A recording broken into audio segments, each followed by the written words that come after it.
అజిత్ పట్టుదల ఎలా ఉంది? యాక్షన్ సీన్స్ అయినా సరే లేదంటే కొరియోగ్రాఫ్ అయినా సరే నెక్స్ట్ లెవెల్. అసలు ప్రతి సీన్ ని బీజంతో లేపారు. అసలు ఇంటర్వెల్ ఫైట్ సీన్ మాత్రం వేరే లెవెల్ హై ఇస్తుంది. సాంగ్స్ అయితే ఇక చెప్పకలేనా బాగున్నాయి. ఒక థ్రిల్ ఇచ్చే స్టోరీ, ఎంగేజింగ్ స్టోరీ అయితే కాదు, ఒక మేకింగ్ వరకు ఎంగేజింగ్ తీసుకున్నారు. ప్రొడక్షన్ వాల్యూస్ అయినా సరే లేదంటే బీజం అయినా సరే నెక్స్ట్ లెవెల్లో ఉన్నాయి. మనకి తమిళ్లో ఏదైతే జైలర్ మూవీ, విక్రమ్ మూవీ ఉంటుందో ఆ లెవెల్లో బీజం అయితే పడింది. కానీ స్టోరీ కూడా ఇంకొంచెం బాగా తీసుంటే మంచి హిట్ అయ్యేది. హిట్ పక్కా హిట్. అంటే ఒక కొత్త యాంగిల్ బాగుంది. Thank you. అంటే అందరూ వచ్చి ఎంజాయ్ చేయొచ్చు అన్న. ఇంటర్వెల్ సీన్ కి సీట్లలోంచి లేచి నిలబడి ఇద్దరా కావాల్సింది అనుకుంటారో ఇక్కడ కూడా అలాంటి ఎలివేషన్ ఉన్న సీనే.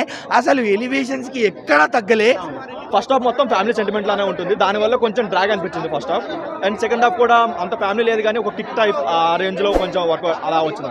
ఇది ఫ్యాన్ సంభవం. ఒక ఫ్యాన్ గా మీరు సినిమా తీస్తారు, అది మాకు ఇస్తారు, అందుకే అంత బాగుంటుంది కూడా అవుట్పుట్. మొత్తం అందరికందరూ